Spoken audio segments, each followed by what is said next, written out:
guys, and welcome back to my channel. For those of you that don't know me, my name is Charlene Town, and for today's video, we're going to talk about my 5 things that I do to reduce stress, reduce inflammation, and this is what I really do to get myself out of a flare-up as quickly as possible. Now, I realize that not all of you guys have psoriatic arthritis that are watching or struggle with chronic inflammation or chronic pain, but for those of you that are not, all of these tips are going to be so helpful for you when you're sick. If you want to boost your immune system, get better sleep, there are going to be some really great tips in here for you too. Before we jump into this video, don't forget to like this video because it lets me know that this is content that you enjoy watching. And don't forget to subscribe, click that little button, getting so close to 100 subscribers and I'm so excited, you guys. And don't forget to hit that little notification bell because it'll let you know when my next video comes out. All right guys, let's jump into the video. So for those of you that do struggle with chronic illness, chronic inflammation, I think it's really important to really look at your body and look at the symptoms and also look at what's been going on in your life that may have caused your flare. For years, I just lived in a constant state of really high inflammation and I didn't know how to get it under control. I didn't know what was causing it because there were so many factors that were causing my flares. Now I take medication. I do take Humira, which keeps me pretty steady, but there are a couple things that always trigger me and they always push me into a flare faster. For me, I really like to work backwards and look at what I had been doing recently that could have caused me to go into a flare. I'm currently in a flare, so I'm really hoping that I'm on my way out of it. I always start reflecting on, okay, well, what caused this? What could have caused this? Sometimes they just happen and it's life. But most of the time, there are 3 culprits for me.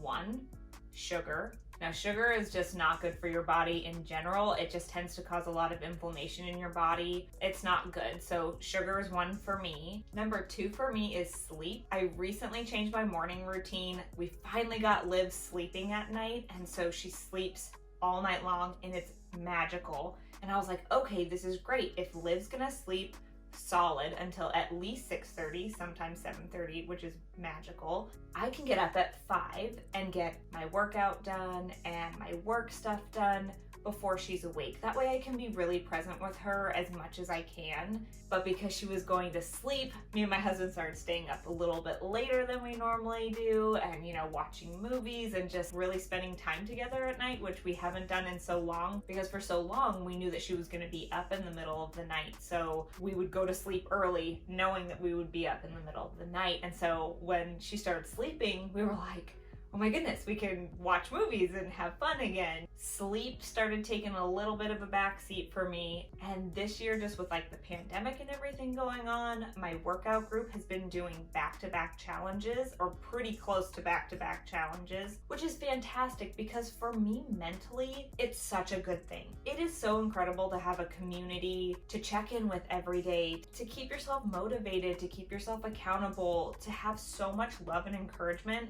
is so great. Mentally, so good for me. But in challenges, no matter what, my brain says, work hard. If somebody's doing an extra challenge, I'm gonna do it with you. Like, heck yeah, let's do it, So I was pushing myself a little bit too hard in my workouts. I wasn't recovering because if you have a lot of inflammation in your body, even if you're just working out a ton and you're not sleeping, you're not foam rolling, you're not stretching, if you're not taking the steps to recover, you're gonna stay inflamed. You're not gonna get the progress that you want. And it's not good. So for me, because I have lots of inflammation just living around in my body anyway, it was pushing too hard in my workouts, causes inflammation, causes stress on the body, and then not sleeping because I was having too much fun. And the lack of sleep, you recover when you're sleeping. Like that's when your muscles are rebuilding. That's when your body starts to heal itself is in your sleep. So all of a combination. Now I was eating really healthy because I've been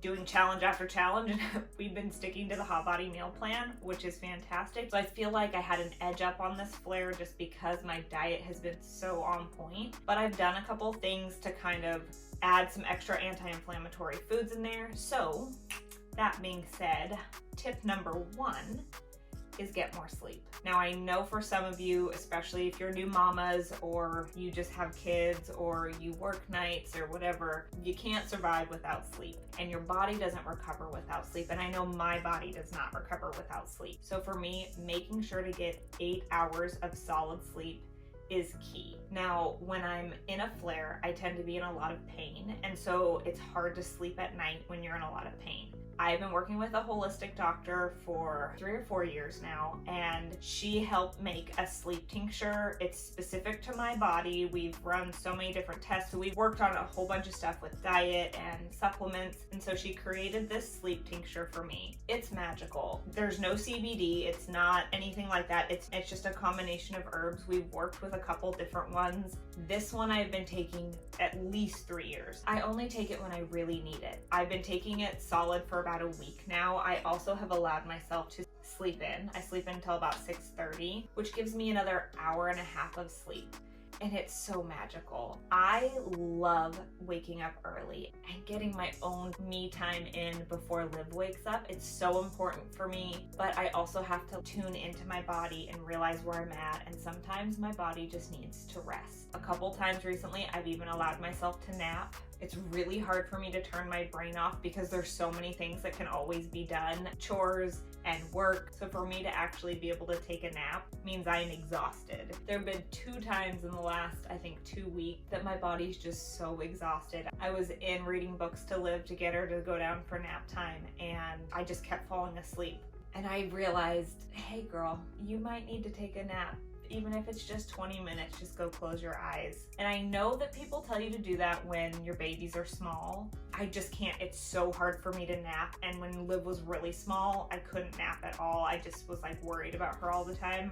Mom, crazy brain. In any case, I will link my holistic doctor's information below. I think she's doing like Zoom calls and stuff anyway for consultations, so this may be a really good time for you guys to check in with her or find a holistic doctor around your area. Also, having a nighttime routine. I love having tea. I like to do no screens before bed. I think I might do a nighttime routine video, so that would be fun. Let me know in the comments down below if you're interested in that. The second thing that I do for my body, especially when I'm in a flare, is I make sure to eat as clean as I possibly can, because the cleaner you eat, and for me, I just eat really simple foods because I want something that's going to be able to digest as easily as possible. It's just one less thing that your body has to really work hard on. So for me, it's just lean proteins, vegetables, fruit, and that's pretty much it. Every time I'm in a flare, I absolutely make sure to do green juice. I do celery juice with kale and fresh ginger, turmeric. I like to mix up my different kales. I like to mix up the different color of the carrots I put in there. Different colors and different fruits. That just means that there's different micronutrients in it, and I don't always eat red beets all the time, and I tend to be a creature of habit, so I really like to try to get as much as I can from different things. So I try to do a different array, and I mix it up a little bit, but I always keep ginger and turmeric in there. Those are really good anti-inflammatories. Celery juice is really helpful for anti-inflammatory. Kale's got a lot of really great vitamins, and incorporating a green juice that is really easy for your body to digest. They just go directly into your body. It's so much easier to digest than, say, a smoothie. So I definitely like to incorporate a nice green juice when I'm not feeling good. Green juice helps with digestion. Oh my goodness, there's so many benefits to green juice. I absolutely love it. If you guys are interested in that, I can show you guys my favorite green juice recipe that I do all the time. Number 3, and this is really key for me in general, but really when I'm in a flare, not to push myself in my workouts. I really have to slow down. I lower my weights. I mostly do yoga, in which it tends to just be really gentle yoga stretches and foam rolling. I have learned that if I just keep pushing through with my exercise, I'll stay in a flare for way too long. I normally start to feel good, and then I push really hard in a workout, and it sends me right back into a flare. So I'm not gonna do that this time. Listening to my body, I am becoming an adult, and I'm learning these things a little bit at a time. So for me personally, I really enjoy yoga. I feel like I can get a full body workout, holding different positions, going through a nice yoga flow. I think that those are really helpful for me. Stretching and foam rolling is really important during a flare. It's just so good for my body and so good for everybody's body, just in recovery in your muscles in general. When you're inflamed and you're in pain, working all of that tension out of your muscles is really important for recovery. Now, number 4 is a big one. And a lot of you guys are gonna roll your eyes at me. And if I was listening to this video even 5 years ago, I would have rolled my eyes at me too, because I've been the girl who's rolled her eyes at people. I remember my rheumatologist actually told me this, and he was like, you know, one of the biggest things with autoimmune disease is you got to reduce your stress factors in your life. And I looked at him and I was like, dude, I have to work.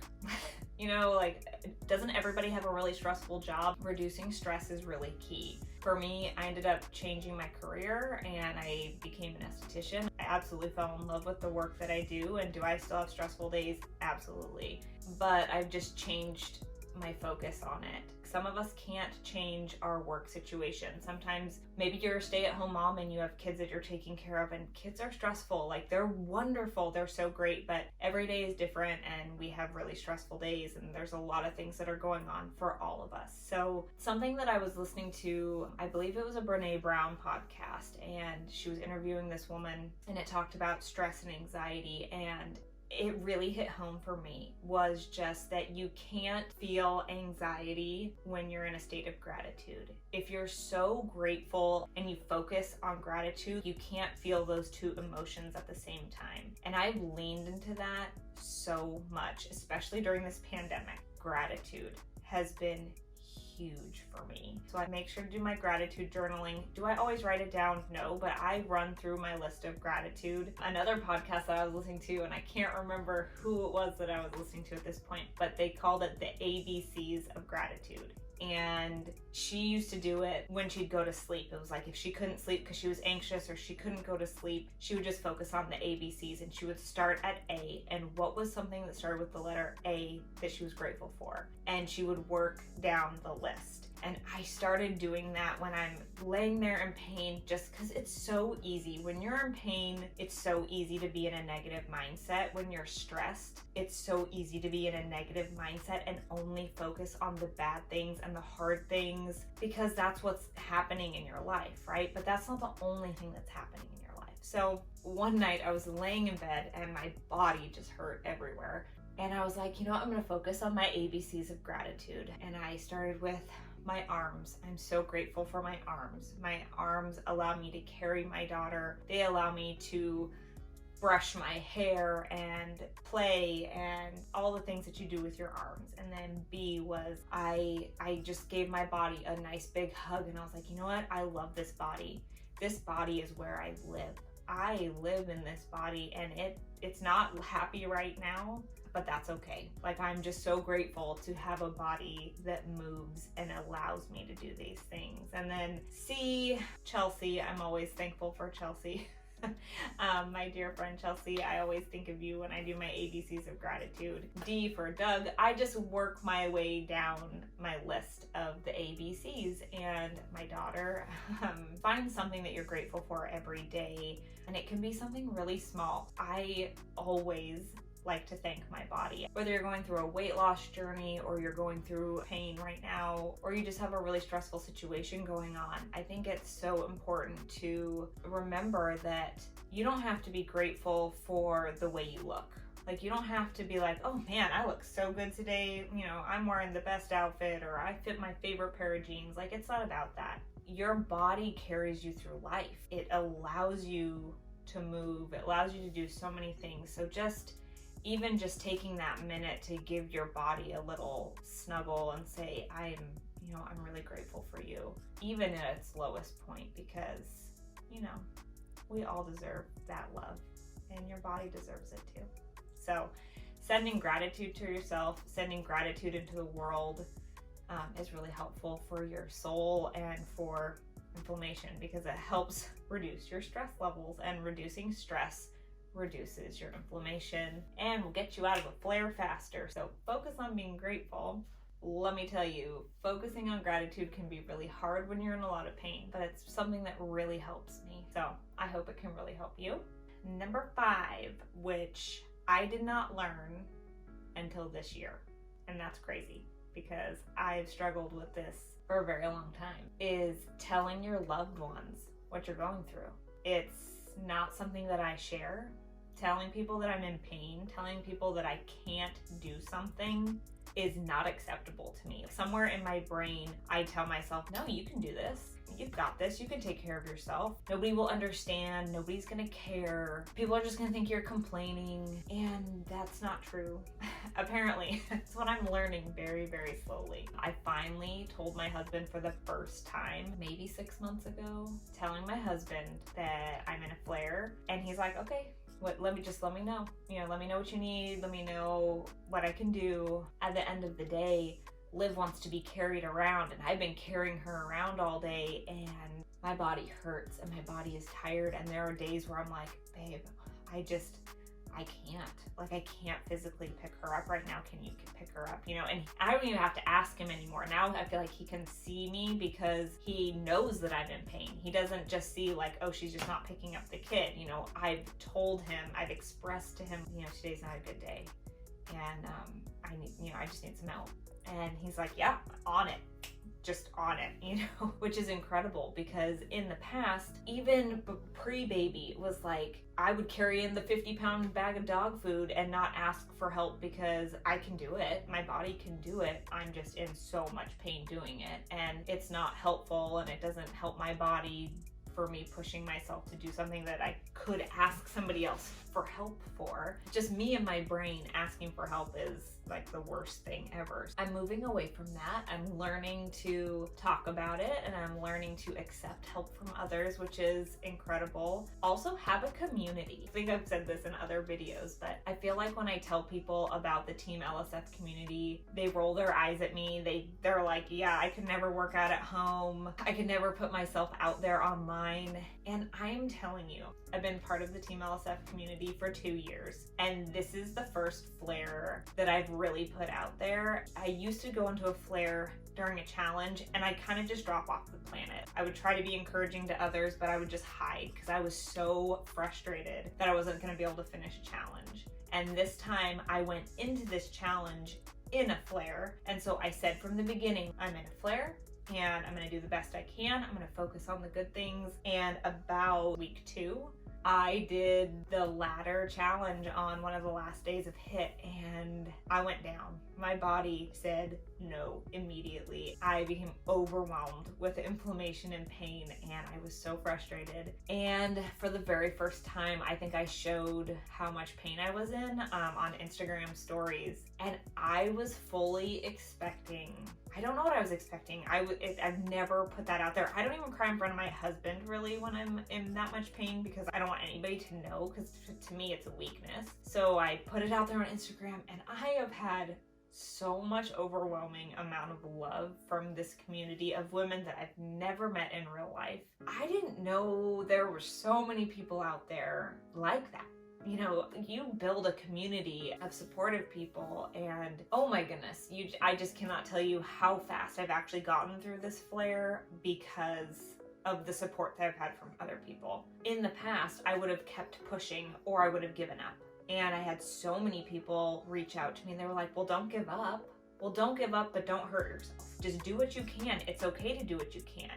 Hearing that it's okay to just do what you can, just hearing it. And I know that might sound silly to some of you, but when you have all this negative self-talk in your brain saying you're not good enough, you can't do it, you can't finish, or you're not doing it 110% like you want to, just having somebody support you and tell you that you are good enough and that you're doing the best you can, it's gonna get me choked up. It's incredible to have that kind of support. It's incredible to have somebody see you, because when you live with an autoimmune disease, when you live with chronic pain like this, people can't see it. I don't have bruises. I don't have broken bones. I mean, I don't limp except at nighttime, typically. It's not something that you can see. And to have people see you and accept you and support you is incredible. And they do that whether I'm sick or I'm not. It's like they see you and they check on you, and to have that overwhelming amount of support from so many women is huge. So if you're looking for a community of people, I am telling you, TeamLSF, it's just It's just the best thing I've ever done. And everybody I know that actually dives into the community and puts themselves out there, they send me messages all the time. They're like, Charlene, I had no idea. I didn't think I could work out at home. I didn't know that there were so many nice women out there. I know. I didn't either. I didn't either until I found them. And TeamLSF, you guys rock. I love you so much. So those are my top 5 tips, you guys, for helping get yourself out of a flare as quick as possible, for help boosting your immune system, help you live a happier, healthier life, whatever it is that you need. If you guys have any questions, or if you guys have any tips or tricks to help get out of inflammation, or what you do to help yourself feel better, put them down in the comments down below. I would love to hear them. Something else that I do, and this is just silly, and it's not something that's gonna make you feel better, but I don't know about you guys, but I always wear really comfy clothes when I'm in a flare. I mean, always. I'm in like comfy pants and a big soft sweater, or like a big cozy sweatshirt, just because my body just feels like everything is tight on it, unless it's like in super cozy clothes. So maybe that'll help you. I don't know, it helps me. And super soft blankets. Oh, I love buttery soft blankets. They just make my heart so happy. Okay, that's it for today's video. Don't forget to like and subscribe. Hit the notification bell. Leave me a comment down below. What's your favorite thing that you do to help you get healthy? What's your favorite thing to do to recover from a workout? I would love to hear what you guys have to say. Thank you guys so much for watching this video. It means more to me than you will ever know. I really mean that from the bottom of my heart. And I will see you guys in the next video. Bye.